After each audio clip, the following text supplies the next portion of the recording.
ये मामला शुरू हो गया। आज आपने आप जवाब और जवाब शिकवा सारे आप सुनते रहे। हुकूमत अपने तमाम लाओ लश्कर के साथ सुबह जब हेयरिंग शुरू होती है तमाम वुज़रा जो है वहां पे पहुंच जाते हैं और पहुंच के फिर आपको पता है जिस तरह के दलाइल और जिस तरह की कोट एंड कोट मुबैना तौर पर मुझे तो समटाइम धमकियां लगती हैं कि हम तो मानेंगे नहीं, कर ले जो कोई मर्जी करना है, आम फहम में। आप बताएं अब क्या ये लड़ाई खत्म होने जा रही है या मामला बेहतरी की तरफ जाएंगे या फिर एवेंचुअली सुप्रीम कोर्ट को ही ऑर्डर ही देना पड़ेगा? एक तो यह है कि सुप्रीम कोर्ट को ऑर्डर देना है। अदलिया का काम ही आइन और कानून के मुताबिक मामला को डिसाइड करना और फिर जो सुप्रीम कोर्ट फैसला कर दे वो सब पर बाइंडिंग है। इन्होंने पहले बदमाशी की है, 1 मार्च के सुप्रीम कोर्ट के फैसले के साथ खिलवाड़ किया और इलेक्शन की डेट्स नहीं दी और पहले दे दी बादल नखास्ता, फिर खुद ही उठा के अब 8 अक्टूबर तक ले गए। अब अगले दिन हम उठेंगे तो पता चलेगा नहीं 8 अक्टूबर 2023 नहीं था, वो तो 2030 था और उस वक्त तक गलियां सुंजियां विच पीडीएम भंगड़े पाए। तो ये दैट इज नॉट एक्सेप्टेबल और यहाँ आइन और कानून के तहत काम चल रहा है। और आज और मैं समझता हूँ कि सारे अरसे में चीफ जस्टिस उमर अताब बंदयाल ने सारी धमकियों गाली गलोच जो इन्होंने हरकतें की हैं उसके बावजूद वो डटे रहे। उन्होंने कहा मैं आइन और कानून के तहत जो ठीक है वो करूंगा और उन्होंने आज सारे जजों को इन वे साथ लेके चलने की भी कोशिश की है। तो ये एक उनका बड़ा अप्रिशिएबल जेस्चर है। अब इलेक्शन की डेट देनी नहीं चाहिए बल्कि इलेक्शन का अनाउंस करना चाहिए और वहां मॉनिटरिंग होनी चाहिए कि जी हाँ जी आज आपने क्या किया, कल क्या किया, वो पैसे आगे कि नहीं आगे, वो जरिए कोई सिक्योरिटी तो अरेंज। जी बिल्कुल चाहिए साहब। देखें वो तो आप मंडे को मेरी इत्तला के मुताबिक वजारत खजाना और वजारत दिफा को ये कह दिया गया है कि वो तैयार हो जाए और उनकी भी पेशी हो सकती है।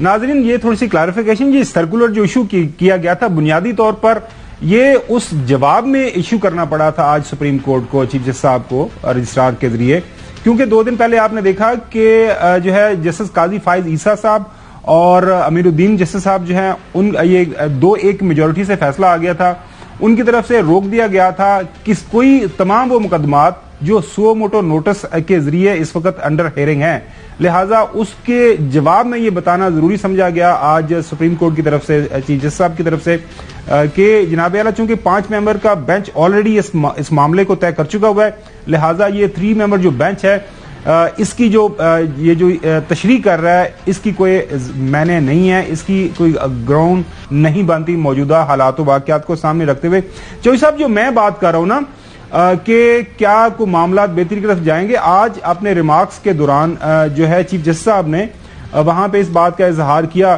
कि हम उम्मीद कर रहे हैं कि सियासी जमातें आपस में मिल बैठेंगी। आज आपको हेयरिंग है उसका जो हाल अहवाल है वो थोड़ा सा सुनवा देते हैं।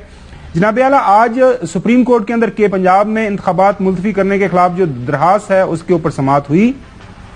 चीफ जस्टिस उमर अताब बंदयाल साहब की सरबराही में यह मामला शुरू हुआ। जस्टिस एजाजुल हसन साहब और जस्टिस मुनीब अख्तर साहब ने इस केस की समाअत की। नाजरीन थोड़ा सा जो है ये भी बताना जरूरी है कि आज सुबह जब यह मामला शुरू हुआ, हेयरिंग शुरू हुई, तो 4 मेंबर बेंच ने यह काम शुरू किया। उसके बाद फिर मंदो खेल साहब की तरफ से ये कहा गया कि मेरे इख्तलाफात हैं, मैं बुनियादी तौर पर क्योंकि मेरे से उन्होंने कहा जी मेरे से मशवरा नहीं किया गया ये जो सर्कुलर है इसको इशू करने के हवाले से, लिहाजा मैं अपने आप को रिक्यूज करता हूं। तो फिर ये 3 मेंबर बेंच अब बाकी रह गया है। 3 मेंबर बेंच ने ये सारे का सारा केस सुना है। अदालत ने सारे मामले पर तहम्मुल का मुजाहरा किया। कुछ लोग चंद जजेस पर तनकीद कर रहे हैं, कुछ दूसरे जजेस पर तनकीद कर रहे हैं। चीफ जस्टिस उमर अताब बंदयाल साहब, हम इस मामले को भी देखेंगे, समाअत के बाद कुछ मुलाकातें करूंगा, तवक्को है पीर का सूरज अच्छी नवीद लेकर तुलू होगा। चीफ जस्टिस उमर अताब बंदयाल साहब, अदालत ने हमेशा आइन को ही फोकियत दी है, आइन जमहूरियत को जिंदा रखता है। चीफ जस्टिस साहब, अदालत के सामने मसला 8 अक्टूबर की तारीख का है। चीफ जस्टिस उमर अताब बंदयाल साहब, अदालत को ठोस वजह बताएं या डायलॉग शुरू करें। एक फरीका पार्टी चेयरमैन गारंटी दे रहा है, इमरान खान की तरफ उनका इशारा था, शायद हुकूमत को भी माजी बुलाना पड़े चीफ जस्टिस उमर अता बदियाल साहब के रिमार्क्स हैं, असेंबलियों की मुद्दत वैसे भी अगस्त में मुकम्मल हो रही है। चीफ जस्टिस उमर अता बदियाल साहब, हुकूमत और अपोजिशन के मुज़ाकरात हों तो कुछ दिन वक्फा कर लेंगे, मुज़ाकरात नहीं होने तो आईनी किरदार अदा करेंगे, चीफ जस्टिस उमर अता बदियाल साहब। तो चौधरी साहब, बुनियादी तौर पर ये जो मैं आपको बता रहा था कि आज चीफ जस्टिस साहब ने कहा कि हुकूमत और अपोजिशन के मुज़ाकरात हों तो कुछ दिन वक्फा कर लेंगे, मुज़ाकरात नहीं होने तो आईनी किरदार अदा करेंगे। मुझे जो लगा ये जो रिमार्क्स हैं चीफ जस्टिस साहब के, और वहां पे तमाम लोग जो मौजूद थे वो यही समझ रहे हैं और उम्मीद कर रहे हैं कि शायद जो हमारे सियासतदान हैं, हुकूमत और अपोजिशन के अंदर बैठे हुए हैं, कि वो एक दूसरे के साथ बात करें तो इस मामले का जो हल है, सियासी मामला है, जाहिर है सियासी है, सियासत है, इंतखाबात का मामला है, तो ये कोर्ट के ऊपर डालने की बजाय ये फैसला खुद ही कर लें। अगस्त के अंदर तो वैसे ही जो मौजूदा असेंबली हैं वो अपना वक्त पूरा कर रही हैं, उसके बाद तो केयर टेकर सेटअप आएगा, इलेक्शन होने ही होने हैं। तो अगर ये मिल मिला के कोई एक कंसेंसस डेट निकाल लें, कोई मुतफिका डेट तारीख सामने रख लें कि इस तारीख को तमाम मुल्क के अंदर तमाम असेंबलियों बाशमूल national assembly, provincial assembly election एक ही तारीख को हो जाए तो ये मुल्क के लिए भी बेहतर होगा, सियासी जमातों के लिए भी बेहतर होगा, पैसे भी बच जाएंगे, अल्लाह अल्लाह खैर सलाह। तो उम्मीद है आपको कोई किसी जगह के ऊपर कोई आइस ब्रेकिंग की कहीं पे कोई बातचीत इनकी आपस में होगी, या फिर इन्हें डंडे छोटे गड्ढे इन्हें तो बस लड़ाई होनी है? लड़ाई को तो अवॉइड करना चाहिए, मुल्क अफोर्ड ही नहीं कर सकता। लेकिन जरा थोड़ी इस दो में छोटी छोटी आपको, एक तो कुछ लिफाफे money bags were exchanging hands in Dubai, अल्लाह, तो उसकी तफसीलात किसी वक्त बाहर लेके आएंगे। वहाँ कुछ लोग बीमार हैं और कुछ ज़हनी बीमार हैं, तो एक तो ये खबर है, वो नोटों की खुशबू से ना तमाम बीमारियां वो ठीक हो जाती हैं। आगे चलें।